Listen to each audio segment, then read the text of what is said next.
Hi, welcome to the Mission Serenity Recovery Road Leadership Training Program, and already we're up to Chapter 2. This is where we're getting into the mechanics of Recovery Road, how the program works, the nuts and bolts of it all. So the program consists of various lesson formats and group formats, and there's various ways that we run the program. It's designed around 12 different lessons, but each of the lessons has two distinct subtitles, if you like. Yeah, there's two parts of each lesson. There's two parts of each lesson. So is it feasible to go through both lessons at one recovery sitting or not? It is. You can do it. You can do it. But it can make it a bit long-winded sometimes? It can do. Some of the lessons are longer than the others. And if they feel like it, they can actually do part A of the lesson and 1 week and part B the next. However, it just makes the whole course longer. Okay, so, you know, you could effectively complete the program in 12 weeks, but that's not really important. Once you get into it, you're not going to want to stop. So, for example, step number 1 is denial and powerless. Yep. And you may choose to do the denial lesson first and then the powerless the next week. You guys have been running the program hands-on for quite a while now at your church. How are you finding that part working? Yeah, I think denial and powerless together, they're big lessons. They're big lessons. I think it's best to start one and then do the next one. You know, the following time you following week. Yeah. But we have done it. I would do denial, and then Moretta would do powerless. Just to break the break the two cycle different at all. speakers, and I guess it depends on the dynamics of your group. Yeah. You know, if you've got a big group, you probably want to do just part A 1 week and part B the next. If you've got a small group, then I'd probably do both of them at the same time. Okay. Because then your sharing, which comes after, can be a bit longer or shorter, you know. Yeah, okay. And then we often recommend that you inject some testimony into it. Now, we're going to talk about how you run each of these groups shortly, but personal testimony is really valuable in recovery. It is, yeah. Because it encourages people, it gives them a helping hand up the ladder to recovery. And so personal testimony can be, instead of a lesson 1 week, you may decide to show a testimony video or read a written testimony from the Life Recovery Bible, or one of your team members or one of your group, or even a visitor may come in and give a life recovery testimony, which you then discuss in small group. That's good. Okay, so there's lots of different ways you can do it. The flexibility is there for you to do it. The main thing is that you stick to the basic pretext of what we're trying to achieve, and that is making sure people discuss issues in their lives. Okay, so the first lesson when you walk into the door at Recovery Road is the large group lesson.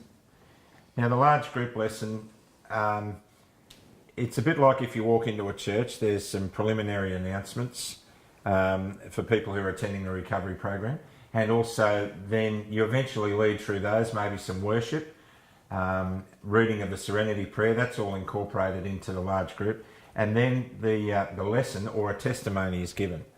So how does that work, guys?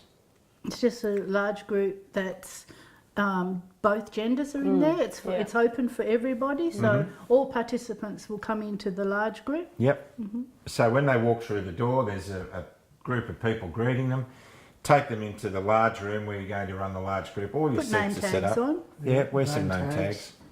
And then and then you eventually get to the point where you read the lesson out of the workbook, or abbreviated out of the participant's guide. But it's really important that you don't just read the lesson per se.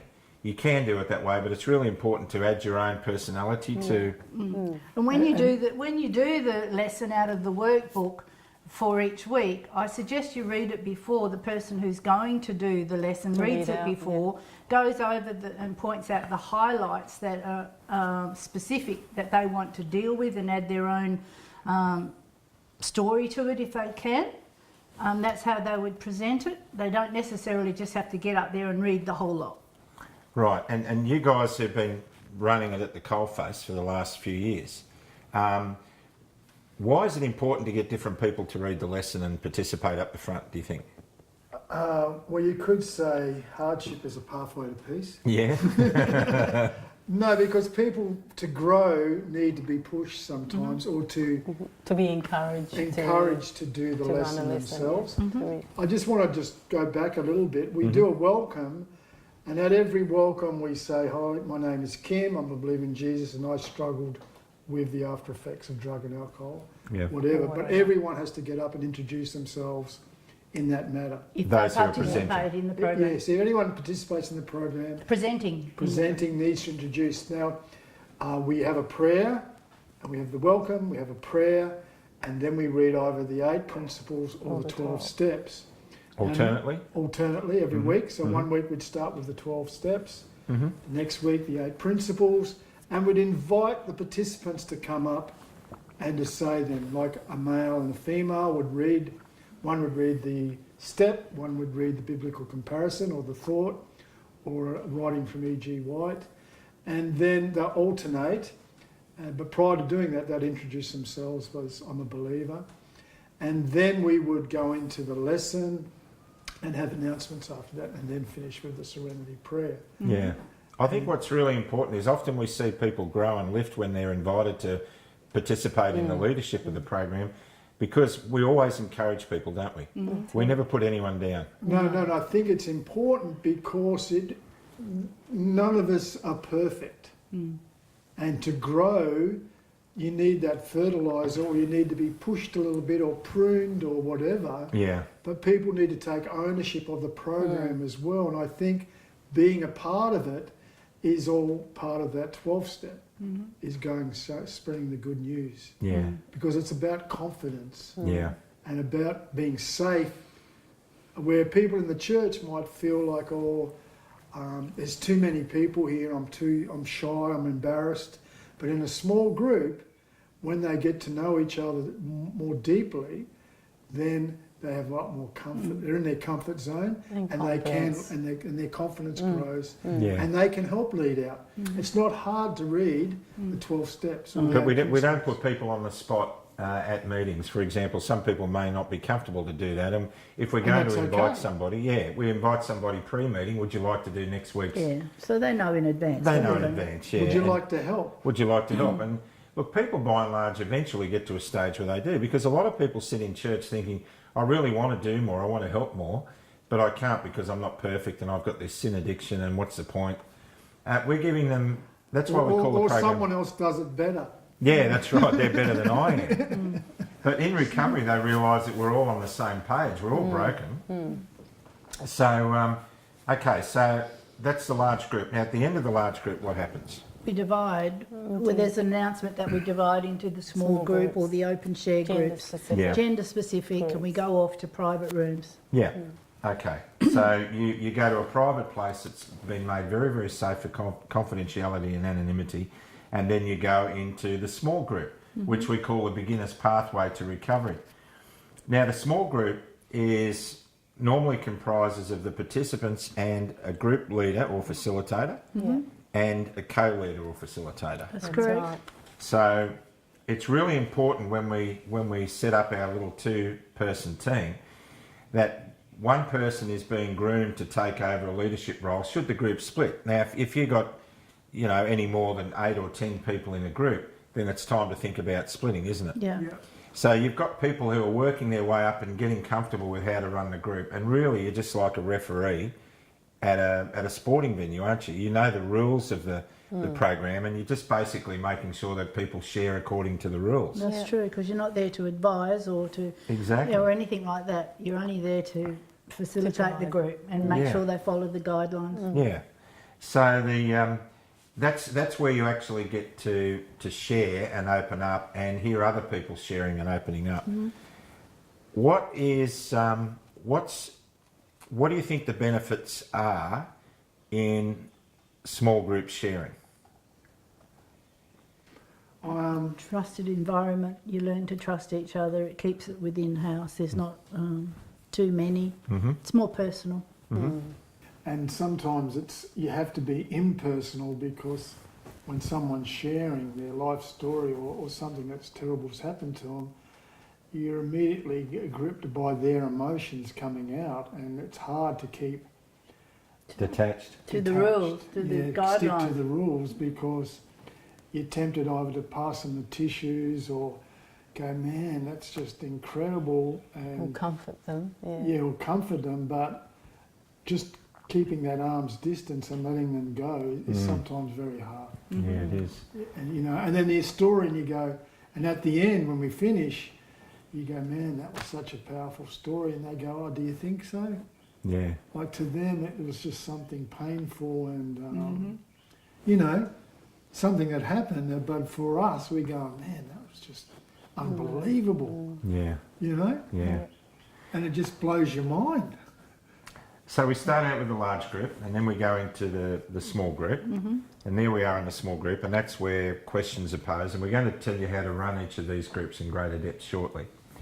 Then once you've gone through your season of recovery by attending large group and small group, many people decide that they want to go into greater depth into some of the texts and some of the material in the participants' guide. On a more biblical journey And a into more- the recovery. Yeah, deeper into each spiritual step. journey.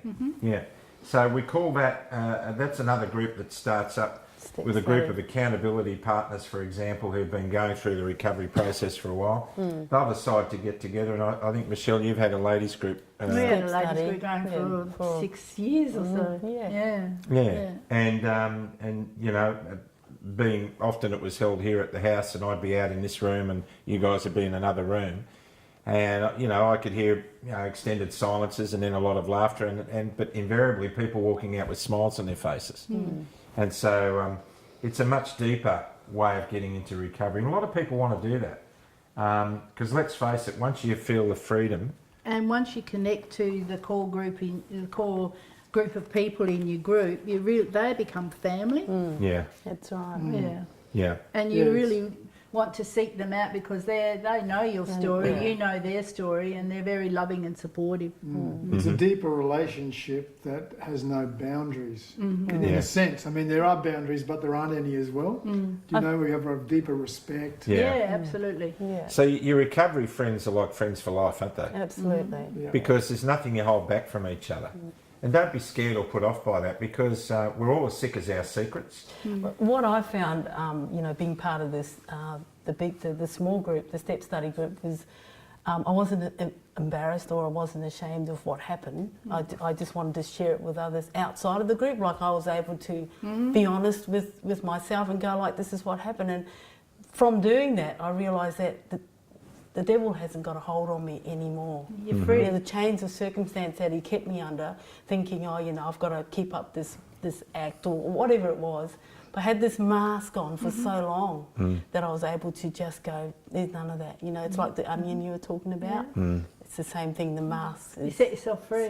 And I think there's also a lot of power in that. For me, I can't remember half the things they even talked about. Exactly. Do you know what I mean? And it's really like a biblical principle where you confess your sins to Jesus, and he says, I've cast them into the mill pond and I can't remember them. And it's kind of like that for me, because I've sat through things and someone will go, I remember last week we talked about this, and I go, I can't remember that, it must have been. But there's still a power and an attraction to these people. Yeah. Even though I can't remember what they talked about. Well, that's it. It's more like we're connected with them rather than their issue. That's right. That's it. And That's exactly right. That's what's really good about it. It's the people that are important, not the issue. Yeah. When we introduce ourselves, my name's Graham. That's my name. That's how, if you want to get my attention, you call out Graham. My identity is in Jesus Christ. Amen. And the issues that I've struggled with in my life, or that could trip me up in the future if I'm not over them yet, are sexual addiction and pornography. And so it's worthy to mention those things, and we talk about that a bit later on, because that's the stuff that we need supporting, and that's the stuff when we declare it that helps other people say, well, hey, I've got what you've got. I've got the same problem. But our identity is always in Jesus Christ. Yes. Amen to that. So to simplify it, you'll set up a room to do a large group. You'll do a lesson. You might spend up to 45, 50 minutes in your large group. Yeah. Then you'll break, and your small group may well go from anywhere between 25 to 45 minutes. Yeah. And then afterwards you come out and you have an opportunity for fellowship. And it's really important, this part, because we're creating an environment where, you know, we've all been sticking by the guidelines, which we'll talk about in the next episode, within the small group. And when that's over, we're relaxed and we can come out and chat and do a how's it going with each other and get to know each other a little bit better at a social level. And from there, we build into forming partnerships that are really supportive and accountability. And once again, that's something we talk about later. And because of the guidelines that tell us we can't cross-talk or talk back about when people are sharing, the